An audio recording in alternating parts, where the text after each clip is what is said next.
Nuer lianga jo koko kameni. Lianga ruwaintin kona lat karodian antama rei wech ka South Sudan. Tokon ka kwart dit tetere wech ka South Sudan. Riudian yur kan lora bang. Gujrano jen bajanyere kwam kwara da mentetan. Ngwani rual kenetama. Kiir mayaardit chakong ngwang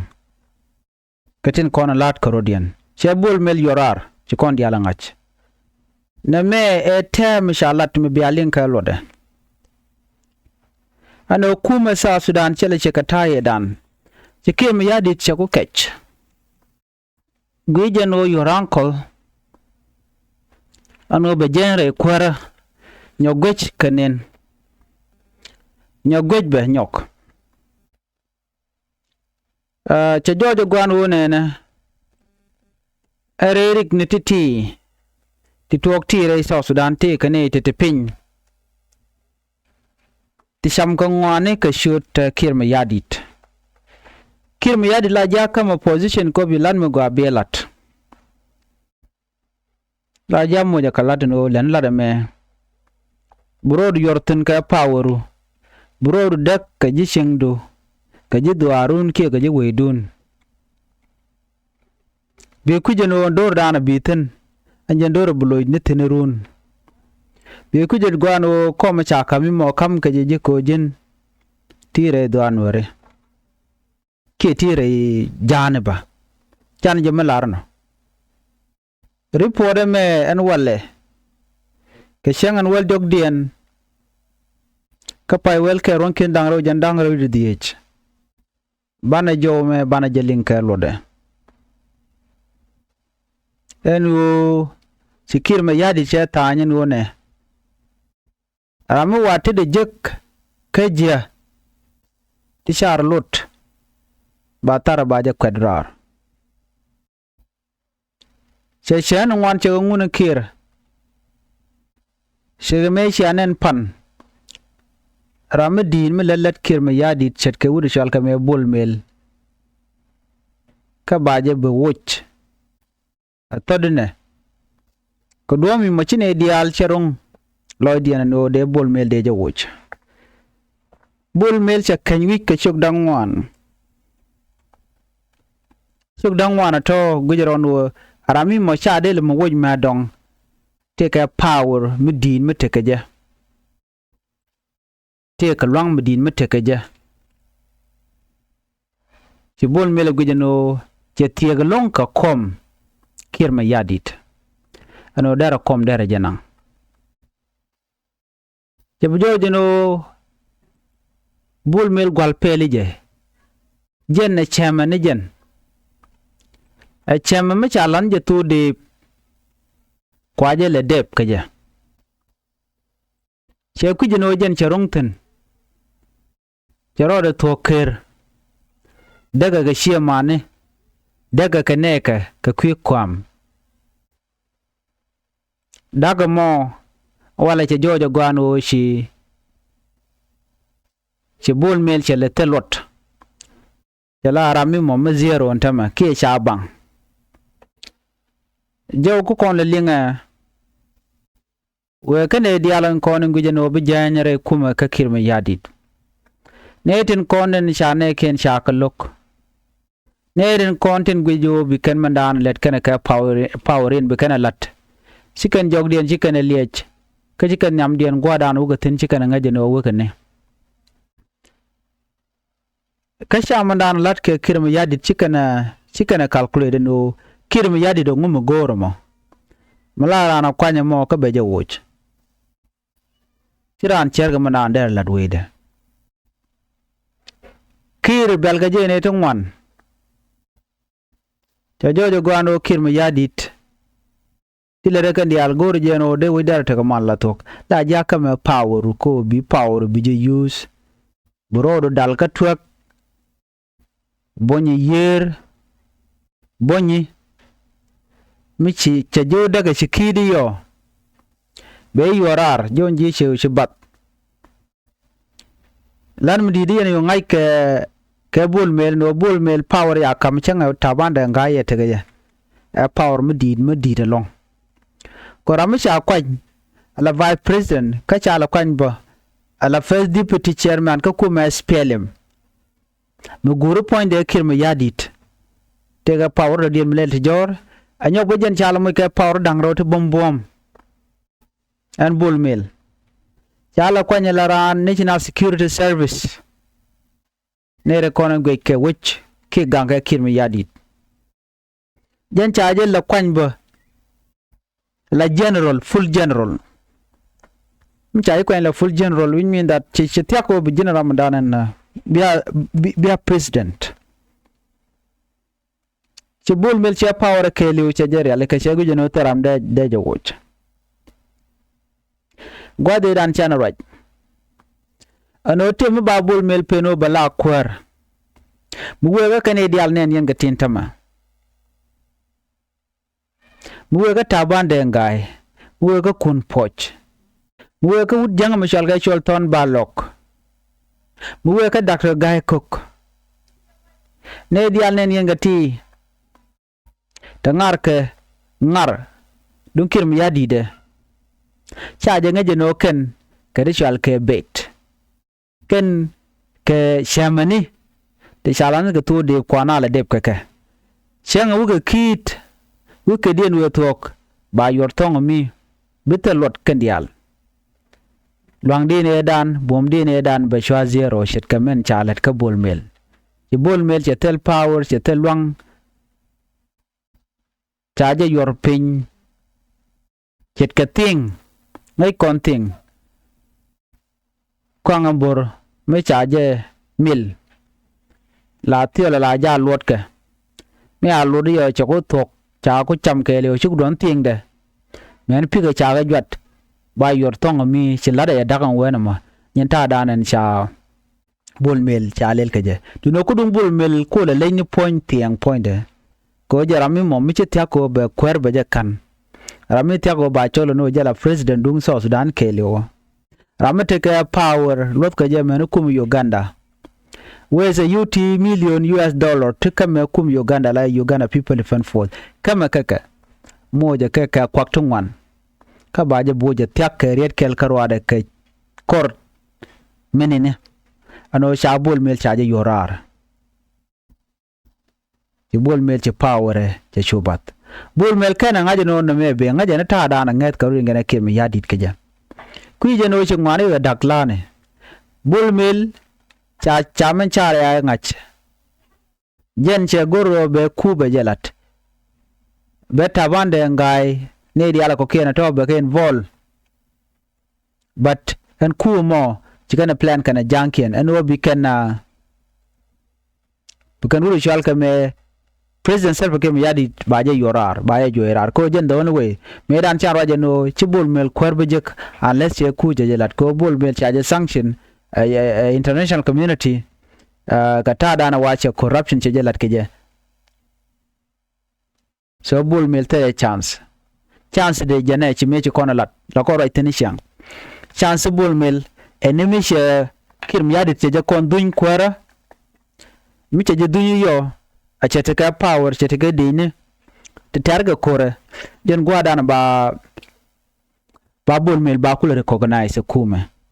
akum win mondo dien bay go jeno gulate ka luan ko rami mo mi chi kushi lat by the way la ja recognize win mon acceptable no more but me you are just there e don be ben pro election ka chaji cha widu chaje moy ka dor ano chaji sanction ka corruption mi chilat ko jeno wache billion of US dollar cha ka jabat rewich ka so Sudan ano no ka cha kan bogo kuma government la government akan bang dit mi mo kul kujere lit ko ba je yeno ne kane ko la je kwara wona ka doctor adisa ba wuto dol bernanen cha kam to yopi nya mangat gane je ber long no dong te ga yote dong te kamane ken du non tam ngwani ya kaitar kien ta yedan ti ngwa ke rodien jok mu rodien ere ler gane memlin kona me ci bul mel power dan te je jen ci kum Uganda ci te dolol gwada na chagalatin ko ten take bed mi chagalatin and be the mo jajo juba jen gwada tektin why they are demanding money also ka wude chalga me mishalka me bolmel bolmel ko rami mo mi chitike influence no one ko kum Museveni kwa kijana dong de jelwak adeni nyingi Uganda but surprise e paneshben chala surprise attack so tel she ngach che chak ngai ni yang dor ku ye she wen che nyana ne me che nyan tung ke che nyan bom tel mu to yang akel mengaja barit ni ba declaration ba olat cha kwini je but ke runwang che ngai yo to no bete mu to ko jen cha bod ga ne ga dial cha ka reduce ke cha pek den cha yot pin cha banje ne dangwel cha Uganda people defend for zedana te dor ya jo yena loje commercial bil nyang base gwada ante UPDF te tan lo jok chine goron gwada me order me bene ka from the above bene kir mi yadi da order mo ano gara me e body gane ka ko kwara dios gwa kwana ben ka kwara nen kongati tabande ngai vice president jaten bida tabande ngai ka jom chalat wate ka reshuffling mudinu balat mebutwo tabande ngai ka Dr. Guy Cook ka jen Simon Kun Poch ko tera na lingana me go cha bul mel witna bul mel cha wi ka gore ko ko diok cha wi ka by president teram chalat gwade by president tama te lora bang teran chenga kel cha bul mel cha nyo wojba la Ramadan la first deputy chairman ka SPLA namabo amudo dien cha nyo wojba cha wi ka general cha nang na private rang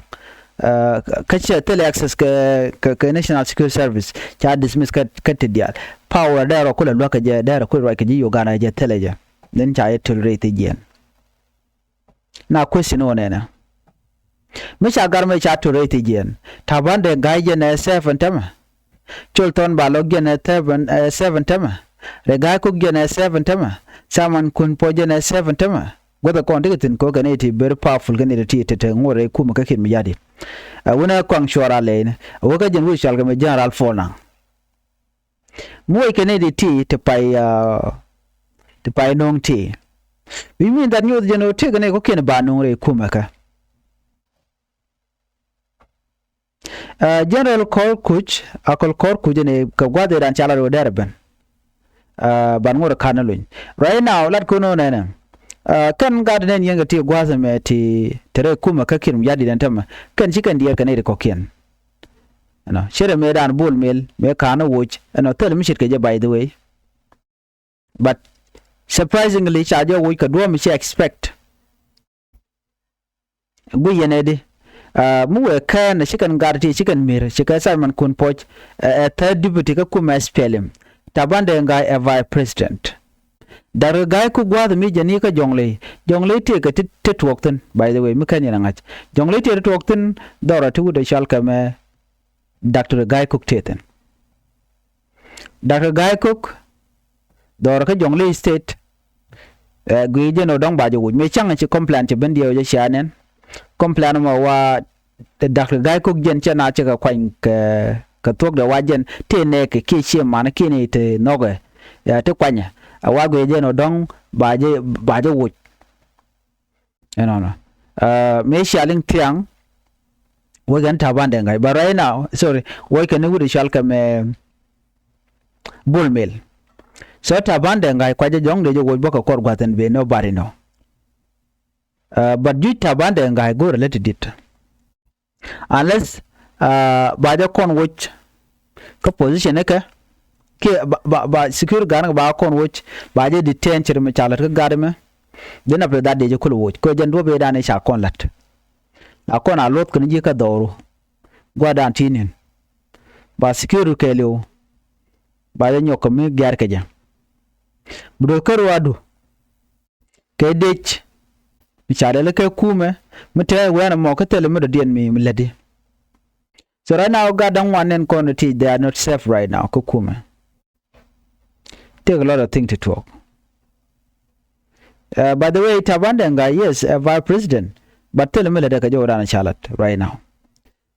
tele contribution ka peace ko kir yadit chaka sideline so kir yadit magoro tem gora mo influence especially ka jawda na chalat wa kir yadit chago lianga lonka ne kon te social media especially ne kon right ko de so dan der gwa der te kamal jimutal ji influence tema ka social media nyu de jeno bijina no ba de ka gwasen be kane de tinen kon te gwa we te chikan le gwa sholton kun rek taban kon shorale wona ko kwade aldit kon wona jen general paul nang manang na na mo na kai ni al ke jete rambe te ko position ko se jena dan to ko tama nei to ngwan ka ta dan na shikume cha kai ni al ga japan cha gu je no kir dio go je no bete go be ko no rai na wona na ko ne na mi yan ka bol mel ci ma cha yena gu ga je no bane dialti ba rudin ba kapin taban dong bodot ka do ran gu je ba dakar gai ko wa chi sa ba je del wuch cholton ba lo ko ma ba chi sa ba je del wuch ba re kuma ka ba ne wan ba wo je dit te ba got ken ba much kira tema wa che luk che jeling miti ram mo look by the way ne content la South Sudanese ka social media wa agenda na ba gor ko ne tin content social media ngai kan na latke kuma kir mu yadi no ne ka tin kon latke tijek la ka mala point out ka social media so kir mu yadi is taking note of that ano balian ka tin kon lat korodian charan bi cha ka lora ba let's say economy cha collapse cha chol ka pruntung wan yogo no economy ke jek ci bol mel ci economy cha jeyar but bi de telemlade we jeno bi kanede ti bi karin yo mager karodian but teleger there's no change mane me she action che goro be jakan che bol mel kan ji kwadi ale parar ba ko lukatin ka kwi ta chui na ga jamore we gwachi economic che jega jamo nyok cha million of US dollar chi bat ka government bank account so reality ba ko gor ka nga ka bol mel kan ji kware whatever mi ba je ka bol mel on be bol mel be da kef ka duere kon chalat she project corruption da ne chalat me che billion of US dollar che ka tuk ite ka charm le da ka char kan ogwada mi ma che citizen ba chi ka complan gwan mi magora no yo ga je wa pokade che gor je no bi community bi ka benefit from it so bi na me amel ro den tama me de yan diala ling ano dor cha wetot ku je mo me te kim yadi tena wa ter me di jatin ka kuma SPLM pinkir me yadi jen me yan me cha bol mel cha jo right now the next move bitabande ngai ba yorar nyandeng garang bo she John Garen ma bion ngoda botte ka question mark ano mi ram mo bi tere kuma ke che bi tere kuma ka kira wala reality ko gor jeno be na ba ko liang tama nyok bonne another report mi sha no mo bana ling bokala rodien anu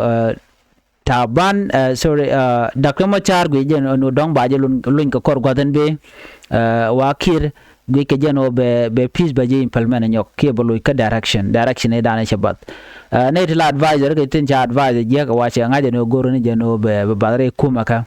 anta me shegu jeno be South Sudanese ba nyong dan ka duoma gwa chiket duoma chala jeno wache advisor jelat amin cha ja advisor nyade chinyade jogo no gwadin weja chi jek no jinji jeram dit railway danaka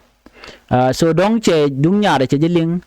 ko be South Sudan be real kala to ko ngai kone che kir che kana kor gwa be teram ling ram tot nyade la presidential envoy men la ko yaro ke kwikim yadi gwe jeno no dong che gwan che influence ko be mal be jeno be South Sudan be no mal nyok chit ka tay dane gur ke jegeje ka be dar ko ma charbo be jago ba jelun ana bi manaw ka peace implementation manaw ka national election ko kir mi yadi jente ke ki ko bi mal be no not ne dial ko ke na ti use ti la bet ke use ti ni ala ne tin content de bana ka ke ko sirum cirka de ne by the way ken sianga je no ne ri sha gore no South Sudan bagwa wo mi di mi sheno mi yarka ka jeno cha ne ri content yarka je cha ga ti da kula gware ka kim yadi la tu no order be de wona malat ke ano bi kula da gwa yo ba kwajin che de lugo no mi le do gwa but ne ri kon la ju yala na me bukan do la mi jek corruption be chu joten then ba yanga je bikin yadi yanga je no okay ram che kwanya gula ram je che gula ram gwa ka community So right now kiir watch go liang gor jen over let kel ke ni kon la community nitin kon ni tere wi ka South Sudan ajen jodan balin gwas ban yo jigal rodien please gor no jin bishar bi jen wa gwad mo ka je report me michilinga ne wala shan wel dio ko pay wel kel ron kin dang ro jen dang ro dech ban ra ka le rodien be biatemal